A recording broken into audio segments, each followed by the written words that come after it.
Pergi ke Mesir pas musim hujan, ditemenin sama Mimi Peri. Kalian cari HP Oppo 1 jutaan. Nih, HP yang kalian cari.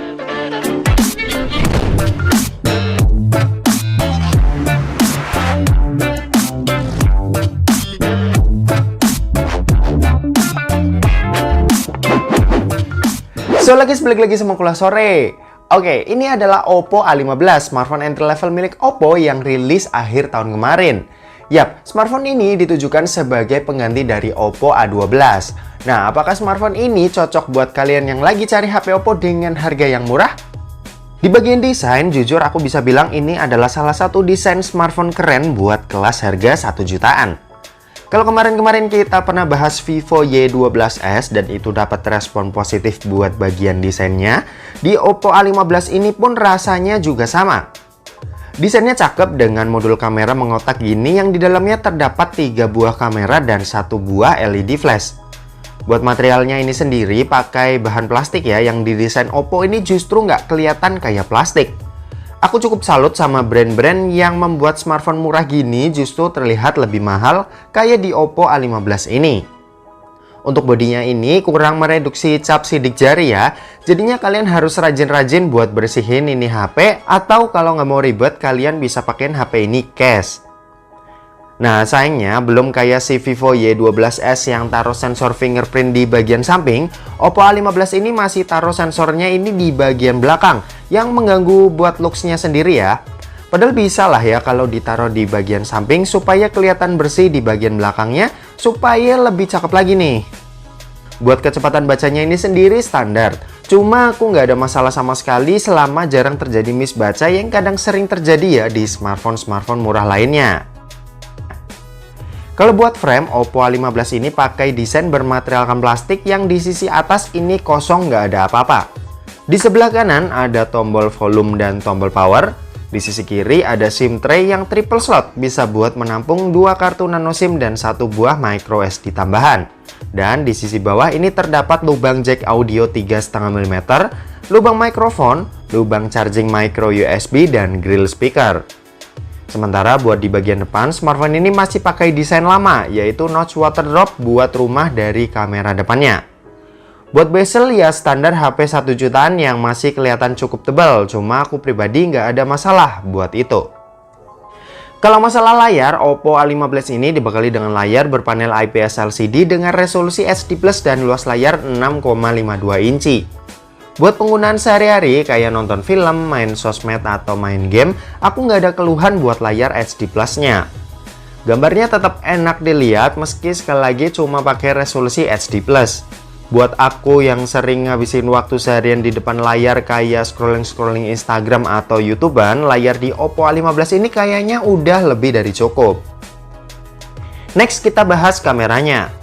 Buat kamera dari Oppo A15 ini dibekali dengan setup triple kamera yang punya resolusi 13 MP pada kamera utama, 2 MP pada kamera makro, dan 2 MP pada kamera deep sensornya. Buat hasil ya lumayan buat smartphone di kelas harga segini dan aku cukup suka. Gambarnya nggak over saturated, terus detailnya masih dapat sama warnanya ini hampir mirip sama objek aslinya.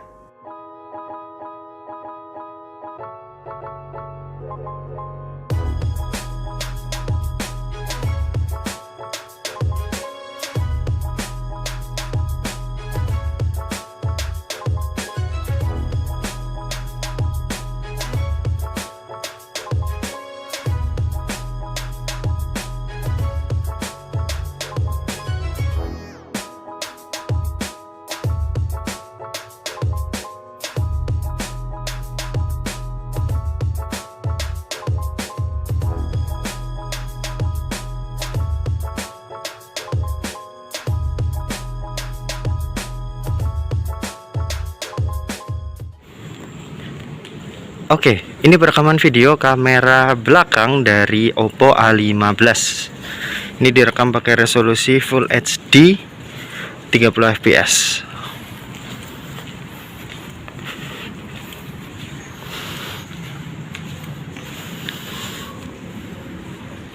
Kayak gini buat kualitasnya gimana menurut kalian?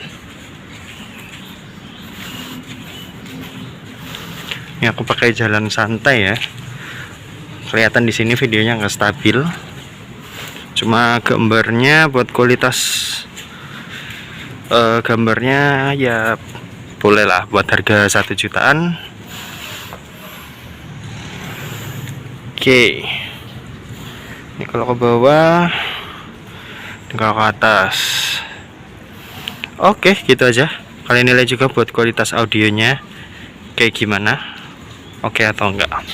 Buat kamera depan, Oppo A15 ini dibekali dengan kamera beresolusi 5 megapiksel yang hasilnya bisa kalian nilai sendiri deh dari hasil foto-foto dan video berikut ini.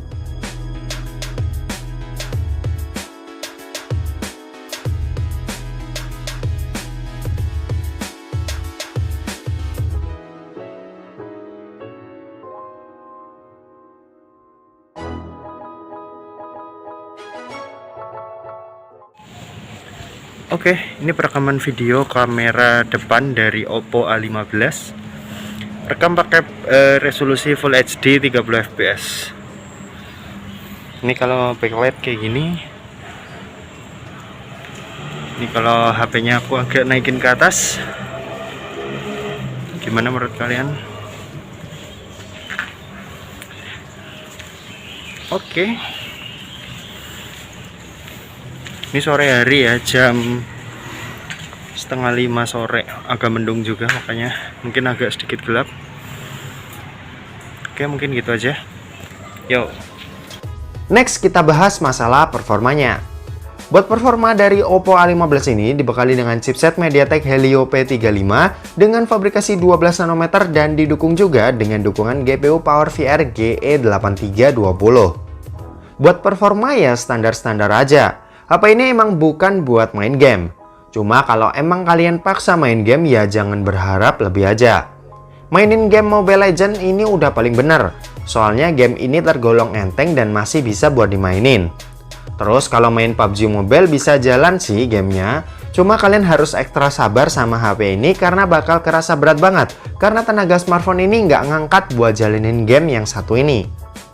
Overall kalau HP ini dipakai buat kebutuhan casual aja masih nyaman-nyaman aja. Cuma kalau udah disuruh kerja keras kayak main game mungkin kalian harus pikir-pikir buat beli HP yang lain. Buat dayanya, Oppo A15 ini dibekali dengan baterai berkapasitas 4230 mAh yang sebenarnya kurang ya, apalagi buat standar 2021. Paling nggak kalian carilah HP yang punya baterai tuh berkapasitas 5000 mAh, soalnya kebutuhan kita di depan HP tuh sekarang udah intensif banget. Apalagi kecepatan ngecas yang dikasih sama Oppo juga nggak bisa dibilang cepet-cepet amat, yaitu cuma 10 watt aja, yang terbilang cukup lama ya kalau buat isi daya smartphone ini sampai penuh. Oke, mungkin segitu aja buat review dari Oppo A15-nya ini. Terima kasih buat yang udah nonton video ini, jangan lupa buat like, komen, dan share ke teman-teman kalian supaya teman-teman kalian mendapatkan informasi yang bermanfaat dari kuliah sore. Oke, terima kasih yang udah nonton video ini sampai habis dan sampai jumpa di kuliah selanjutnya. Bye-bye.